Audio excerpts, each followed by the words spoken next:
What's up, guys? Today, we are reviewing another movie, the Super Mario Bros. Animated movie. I know, this one isn't trendy anymore either, but I have many things to say about it, so I couldn't let it pass. First off, let me tell you that I'm a big Super Mario fan ever since I was a little kid. I loved the first games and played them a lot, especially Super Mario Bros. 3, which is my favorite video game of all time. So when I saw there was a cartoon adaptation, I was very excited to say the least. It was like a dream come true. I am talking about the Super Mario Bros. Super Show, and although it looked great, it wasn't exactly what I expected. I especially hated the live-action segments. Although I have come to appreciate them as an adult now, back then, I only wanted to see the cartoon segments because that's what it was supposed to be like the game. Only, it wasn't. It mostly was parodies of well-established pop culture franchises but with Mario characters, so the plots always involved encounters with Frankenstein, Dracula, Star Wars, etc. Also, the fact that Super Mario 2 was already out didn't help because the writers had to include it somehow in the same show that should have been about exclusively the first game that started it all.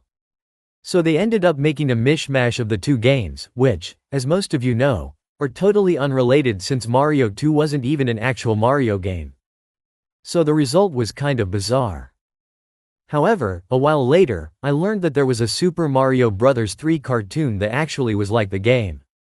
A show that was about that game and that game only, so I was totally blown away, and I couldn't wait to see it.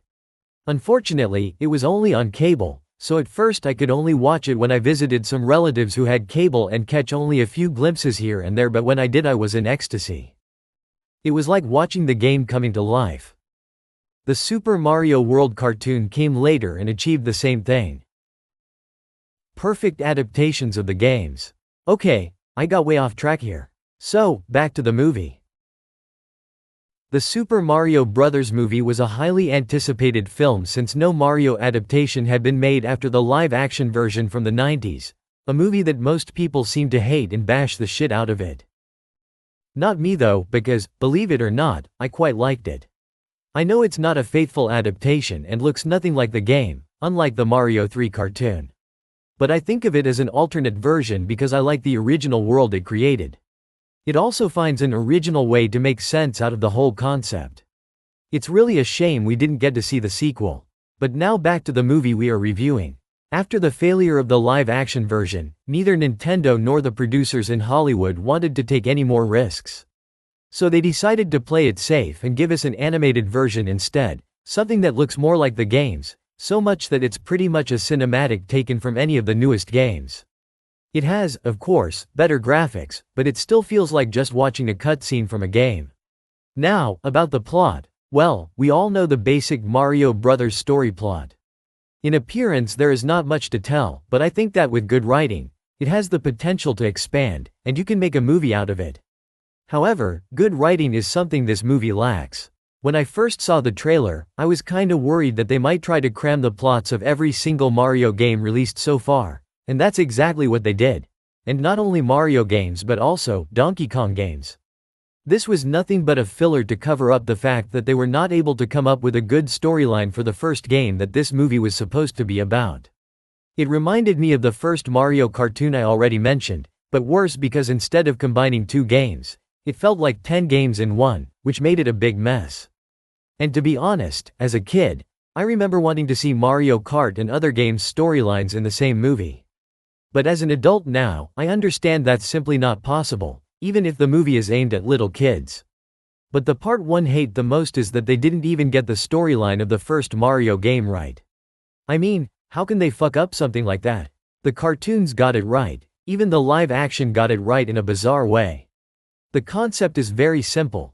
King Koopa kidnaps the princess, enslaves the Mushroom Kingdom, and the Mario brothers have to rescue her and defeat the Koopas, right? But here, it's like they were more interested in pleasing certain demographics, in being politically correct. In other words, they went woke, and everything just broke apart like a Yoshi egg.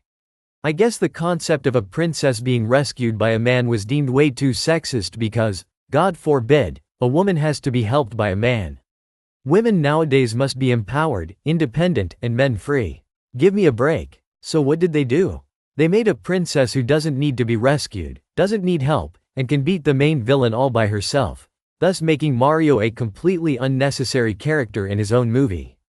But wait, that wouldn't look right, so they gave him something to do at least, since he can't rescue the princess because that's sexist, then make his brother Luigi into a total wimp and have Mario rescue him instead. No one should complain about that, after all he is a man, so he can be a total wimp no problem, as long as the wimp is not a woman. Also, I can't get over the fact they localized Koopa for the Western audience but not Princess Peach, which has to be the stupidest name ever for a princess. What's wrong with Princess Toadstool? Huh? She is the princess of the Mushroom Kingdom, so it makes sense to call her like that.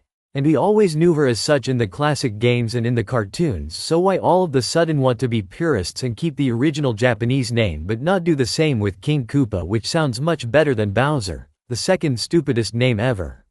Why not have some consistency? Either localize everything or localize nothing. Anyway, that's all I have to say about this piece of shit. Good graphics, bad plot, some interesting Easter eggs and fan service here and there, which again, are there only to cover up the fact that the plot is a mess and the movie's attempt at being politically correct.